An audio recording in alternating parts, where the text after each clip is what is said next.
BNP যদি বলে তারা ক্ষমতার পক্ষে থাকবে, জনতার পক্ষে থাকবে না, আবার রাজপথে স্লোগান হবে, আবার আমরা সংগ্রাম করব, আবার গুলিবিদ্ধ শরীর নিয়ে জাতীয় পতাকা হাতে নিয়ে বলবো ক্ষমতা না জনতা, জনতা জনতা। জুলাই অভ্যুত্থান বাংলার মানুষের রক্তের বিনিময়ে, বাংলার মানুষের আকাঙ্ক্ষার মধ্য দিয়ে বাস্তবায়িত হয়েছে, বাস্তবতা সে হাজির হয়েছে। হে বিএনপির বন্ধুগণ এবং বিএনপির সাথে মেনন এবং ইনুকোটায় আশ্রয় পাওয়া আমাদের সে সকল বন্ধুগণ, আপনারা আজকে জনতা থেকে বিচ্ছিন্ন হয়ে ক্ষমতায় গিয়েছেন। আমরা ভেবেছিলাম আপনারা জনতার পক্ষ থেকে ক্ষমতায় গিয়েছেন, কিন্তু আমরা আশঙ্কা করছি, লক্ষ্য করছি, একের পর এক অনুভব করছি আপনারা ক্রমশ ক্ষমতার আচ্ছন্নে, ক্ষমতার মোহে আচ্ছন্ন হয়ে যাচ্ছেন, জনতার কথা ভুলে যাচ্ছেন, আবু সাইদের রক্ত ভুলে যাচ্ছেন, মুগ্ধর গুলি খাওয়া ওই পানি পানির আত্মচিৎকার ভুলে যাচ্ছেন। যদি ভুলে যান, আমরা বলছি আমরা ভুলবো না, আমরা আবু সাইদকে ভুলতে পারি না। এই রাজপথ আমাদেরকে অধিকারের কথা বলে, এই রাজপথ আমাদের লাল সবুজের পতাকা অর্জনের যে সংগ্রাম, সেই সংগ্রামের ইতিহাস স্মরণ করিয়ে দেয়। আপনাদের মনে হয়তো প্রশ্ন আছে যে বিএনপি তো বলছে যে তারা জুলাই সনদ অক্ষরে অক্ষরে বাস্তবায়ন করবে, তাহলে আমরা জুলাই সনদ নিয়ে এত চিন্তিত কেন? আমরা দেখছি বিএনপির কথা এবং কাজের কোনো মিল আমরা খুঁজে পাচ্ছি না, কোনো মিল নাই। তারা একদিকে বলছেন যে তারা জুলাই সনদ অক্ষরে অক্ষরে বাস্তবায়ন করবেন, আর আরেক দিকে তারা বলছেন জুলাই সনদ আদেশ যে দেওয়া হয়েছে সেটা নাকি অবৈধ, অসাংবিধানিক। আচ্ছা, জুলাই সনদ আদেশটা কে দিয়েছে? প্রেসিডেন্ট দিয়েছে। আমাদের সংবিধানে প্রেসিডেন্ট কি কোনো আদেশ দিতে পারেন? ওনারা বলছেন না, সংবিধানে প্রেসিডেন্ট আদেশ দিতে পারেন না। সংবিধানে 58 নং অনুচ্ছেদে বলা হয়েছে রাষ্ট্রপতি শুধু দুইটা কাজ পারেন। একটা হচ্ছে উনি প্রধান বিচারপতি নিয়োগ দিতে পারেন, আর উনি সংখ্যাগরিষ্ঠ দলের প্রধানকে প্রধানমন্ত্রী নিয়োগ দিতে পারেন। আর প্রত্যেক কাজে উনাকে প্রধানমন্ত্রীর পরামর্শক্রমে কাজ করতে হয়। প্রধানমন্ত্রীর পরামর্শ ছাড়া উনি ঘরের বাইরেও বেরোতে পারেন, অনুমতি ছাড়া ঘরের বাইরেও যেতে পারেন। তাহলে আপনারা বলেন, এই সরকারের পতনের সাথে সাথে 6ই আগস্ট বেগম খালেদা জিয়া উনি জেলখানায় বন্দী ছিলেন, ওনার বিরুদ্ধে আদালতের রায় ছিল। তো বেগম খালেদা জিয়াকে যে উনি মুক্তির আদেশ দিলেন, কার পরামর্শে দিয়েছেন? কোন প্রধানমন্ত্রী ছিল?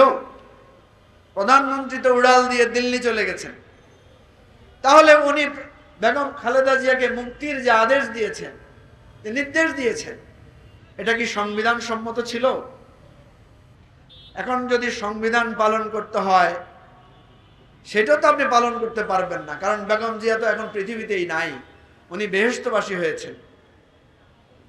প্রিয় ভাই ও বন্ধুগণ, সুতরাং যেই কাজটা আমরা যখন গণ অভ্যুত্থানের মধ্য দিয়ে সঠিক মনে করেছি, সেইটাকে যদি আপনি এখন বিতর্কের জায়গায় আনেন, তাহলে আবার সবকিছুকে সংবিধানের আলোকে নতুন করে করতে হবে। আচ্ছা, না হয় বেগম খালেদা জিয়াকে উনি মুক্তি দিয়েছেন মির্জা ফখরুলের অনুরোধে। আপনারা দেখেছেন যে উনি বলেছেন মির্জা ফখরুল সাহেবের অনুরোধে উনি নাকি বেগম খালেদা জিয়াকে মুক্তি দিয়েছেন। মির্জা ফখরুল সাহেবের অনুরোধ, পরামর্শ এই রাষ্ট্রপতির কাছে সাংবিধানিকভাবে কি কোনো মূল্য আছে? মূল্য নাই। এরপরে উনি আরেকটা কাজ করেছেন, সেটা হচ্ছে উনি অ্যাটর্নি জেনারেল নিয়োগ দিয়েছেন। সেটা কার পরামর্শে নিয়োগ দিয়েছেন? সেখানেও আপনি সাংবিধানিকভাবে কোনো উত্তর খুঁজে পাবেন না। এরপরে তিনি সুপ্রিম কোর্টের কাছে 106 অনুচ্ছেদ অনুসারে ডক্ট্রিন অফ নেসেসিটি প্রয়োগ করে মতামত চেয়েছেন। কার পরামর্শে চেয়েছেন? দিল্লি থেকে শেখ হাসিনার টেলিফোনে? শেখ হাসিনা তো তখন পদত্যাগ করে পালিয়ে গেছেন। তাহলে এগুলো নিয়ে বিএনপির কোনো প্রশ্ন নাই। 133টি অনুচ্ছেদ অধ্যাদেশ উনি জারি করেছেন। কার পরামর্শ? ডক্টর ইউনূসের পরামর্শ। এই যে জুলাই সনদ বাস্তবায়ন আদেশ, যাকে তারা বলছে অবৈধ, এটা কি প্রেসিডেন্ট নিজে করেছেন? এটাও তো ডক্টর ইউনূসের পরামর্শেই তিনি করেছেন। তাহলে দোষ তো প্রেসিডেন্টের না। এটা যদি অবৈধ হয়, তাহলে অবৈধ আদেশ তো দিয়েছেন ডক্টর ইউনূস। কি বলেন, এই প্রশ্নগুলো আমরা কি তুলতে পারি? এই প্রশ্নগুলো কি সঠিক? তাহলে তো এই প্রশ্নের জবাব আপনাদেরকে দিতে হবে। ডক্টর ইউনূস উনি কে? উনি কিভাবে বাংলাদেশের অন্তর্বর্তীকালীন সরকারের প্রধান হলেন? সংবিধানে তো কোনো অন্তর্বর্তীকালীন সরকার বলে কিছু নাই। প্রিয় ভাই ও বন্ধুগণ, এই সমস্ত প্রশ্ন যদি আপনি একটা তোলেন, একের পর এক প্রশ্ন তুলতে হবে। আপনি যদি বলেন গাছে আম কোত্থেকে আসলো, এরপরে প্রশ্ন আসবে গাছ থেকে। এরপরে প্রশ্ন আসবে গাছ কোত্থেকে আসলো, এরপরে আসবে মাটি থেকে। এরপরে প্রশ্ন তুলবেন মাটি কোত্থেকে আসলো। বলেন প্রশ্নের কি শেষ করা যাবে? যাবে না। সেই জন্য মাননীয় প্রধানমন্ত্রীর সাথে এবি পার্টির পক্ষ থেকে আমরা দেখা করেছিলাম। ওনাকে লিখিতভাবে একটা পরামর্শ প্রস্তাব দিয়েছিলাম।